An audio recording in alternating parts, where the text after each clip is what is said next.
Apakah yayasan Ihya Tarat yayasan yang menyimpang? Kalau dia ahli sunnah, tidak ada yang meragukan hal ini. Kalau dia ahli sunnah. Apakah boleh menuntut ilmu dengan para asatidzah yang membela dari yayasan tersebut? Nah, kalau ini ada rinciannya. Ada rinciannya.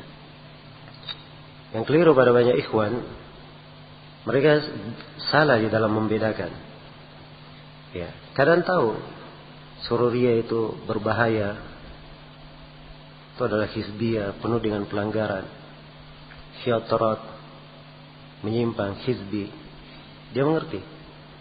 Tapi dalam menyikapi orang per orang, di situ banyak kekeliruan. Sebab tidak setiap orang yang ada muamalah dari syaitanat, ada muamalah dengan sururiyah misalnya, langsung ia diberi cap sururi atau turafi.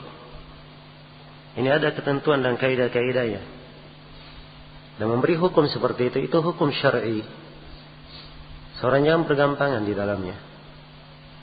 Sebab hukum si fulan ahlul bidah dan ini bukan, ini hizbi, itu hukum-hukum syar'i. Ada pertanggungjawabannya kepada Allah. Rasulullah mengingatkan, man qala li akhihi ya kafir faqad ba'a bihi ma ahaduhuma in kana kama qala wa illa hara alaihi. Siapa yang berkata kepada saudaranya wahai kafir, ini kalimat harus ditangguh oleh salah satu dari keduanya. Kalau tidak, kalimat itu akan kembali kepada dirinya. Iya. Maka seorang dituntut untuk berada di jalur pertengahan.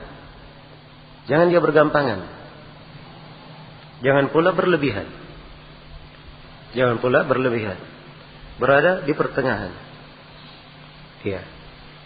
Dan sikap pertengahan itu akan didapatkan oleh seorang apabila dia mendalami ilmunya. Mendalami ilmunya.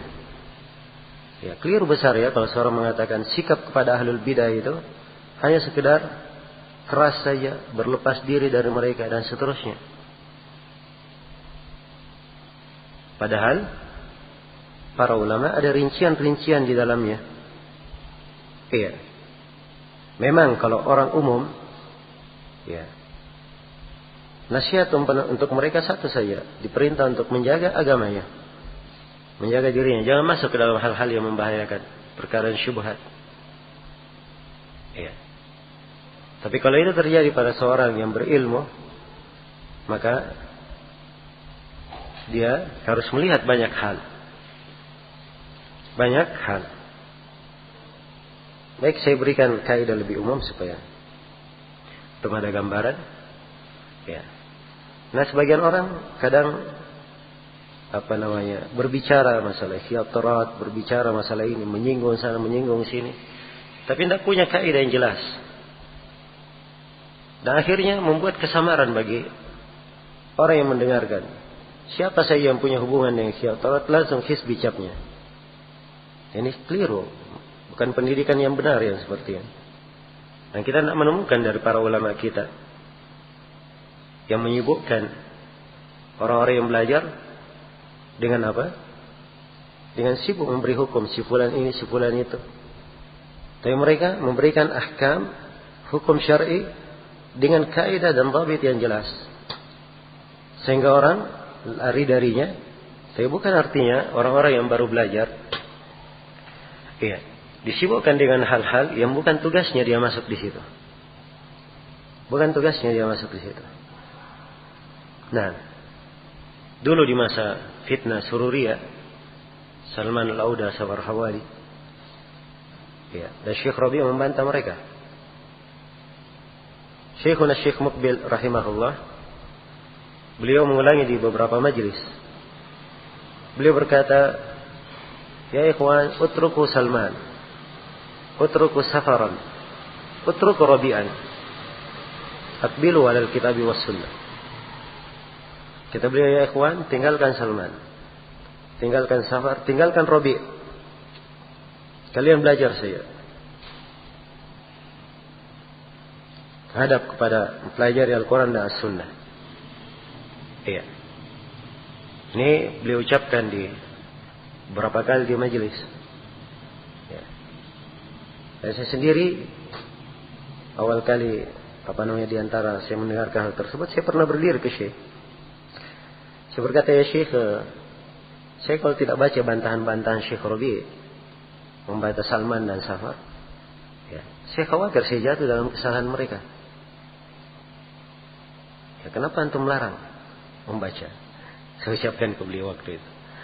Kata beliau, kamu belajar saja. Ya. Rahimahullah. Berjalan beberapa bulan, ya, saya pun lebih banyak mengagungkan guru saya. Saya tahu bahwa beliau ini adalah seorang pendidik yang sangat bijaksana. Ya, memang betul. Beliau berkata kepada muridnya seperti itu. Tapi kalau ada pertanyaan tentang Salman dan Safar, beliau terangkan kesesatannya. Beliau ditanya tentang buku-buku Syekh Rabi, beliau puji buku-buku Syekh Rabi. Beliau ingin memberikan pelajaran untuk murid-muridnya. Berbicara dalam masalah ini, bukan semua orang masuk berbicara. Kalian yang masuk baru belajar berbicara dalam hal yang seperti ini. Ini pendidikan sangat berharga. Ya.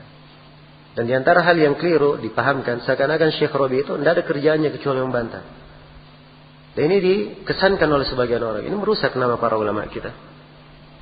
Iya. Merusak nama para ulama kita. Justru kebanyakan pelajaran mereka adalah pelajaran ilmiah.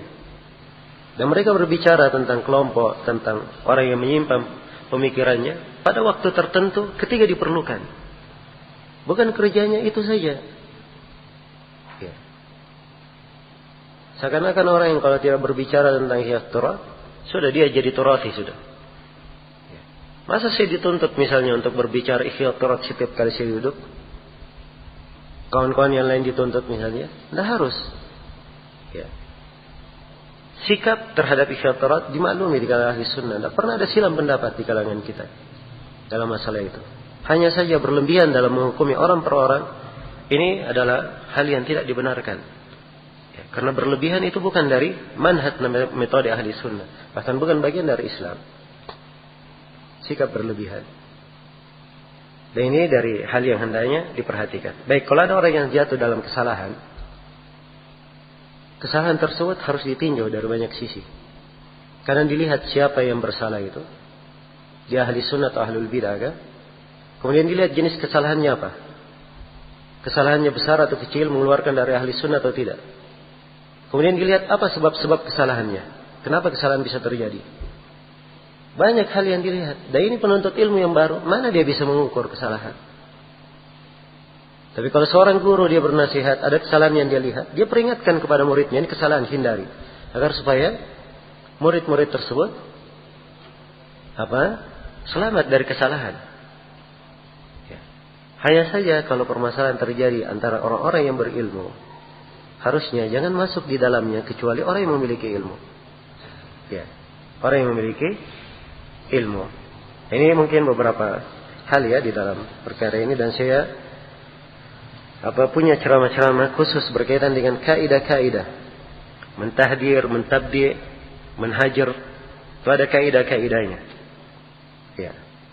Ini yang banyak ditelantarkan oleh sejumlah orang yang mengenal sunnah. Ya, semoga Allah Subhanahu wa taala memberi taufik dan petunjuknya kepada seluruh dari mereka. Ya wallahu taala alam.